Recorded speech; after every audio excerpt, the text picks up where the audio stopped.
নমস্কার, খুব সামন্ত চ্যানেলে তোমাদের সবাইকে স্বাগত জানাই।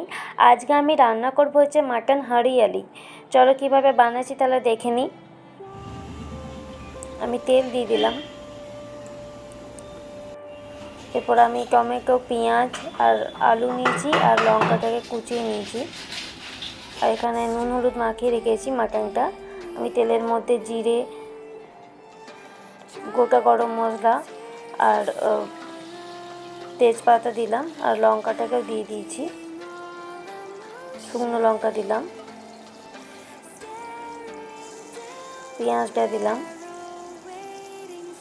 পেঁয়াজটা এবার ভেজে নেব।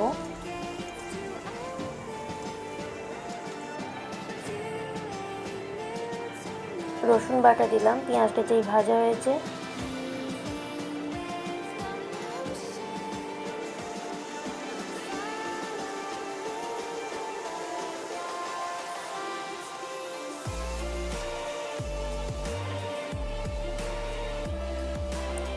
এবার একটু লাল লঙ্কা গুঁড়ি দিয়ে দিলাম,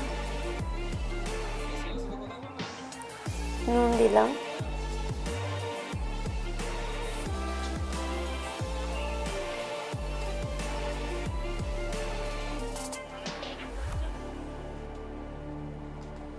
আদাটাকে দিলাম,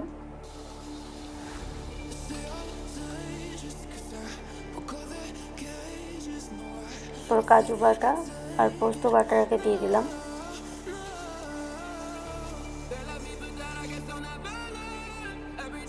কুচানো টমেটোটা দিয়ে দিলাম,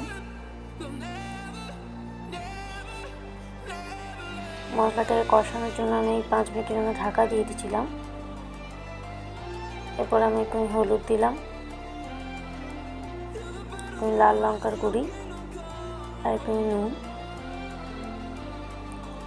জিরে গুঁড়ি, ধনে গুঁড়ি আর গরম মশলা গুঁড়ি দিলাম, চিকেন মশলা ভালো করে মিশিয়ে নিতে হবে। টক দই দিলাম,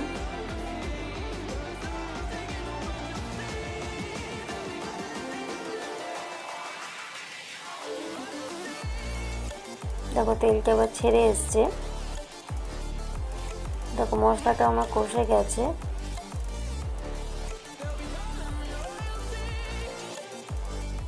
এরপর আমার কাছে ফ্রেশ ক্রিম ছিল আমুলের, সেই ফ্রেশ ক্রিমকে দিয়ে দিলাম,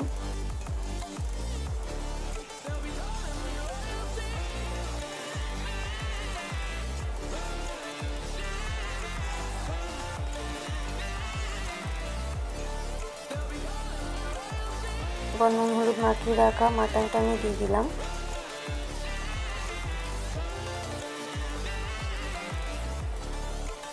ঢাকা দিয়ে দেবো কিছুক্ষণের জন্য।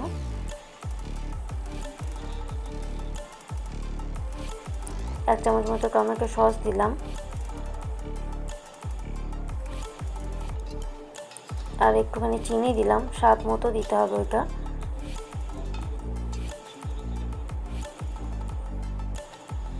ঢাকা নিয়েছিলাম কিছুক্ষণের জন্য। এরপর আমি প্রেসার কুকারে এটাকে দিয়ে দেবো সেদ্ধর জন্য মাংসটাকে। আর আমি যে পাত্রের মধ্যেই করেছি মাংসটা কষিয়েছি, সেই পাত্রেতেই আমি জল দিয়ে গরম করে নিয়েছিলাম একটু। প্রেসার কুকারে জলটা ঢেলে দিয়েছি, একটু আমি গরম মশলা গুঁড়ি ছিটিয়ে দিলাম।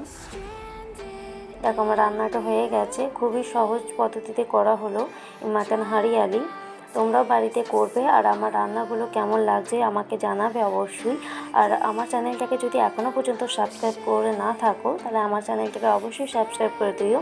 আর আমার রান্নাগুলো কেমন লাগছে আমাকে কমেন্ট করে জানিও আর একটা লাইকও করে দিও।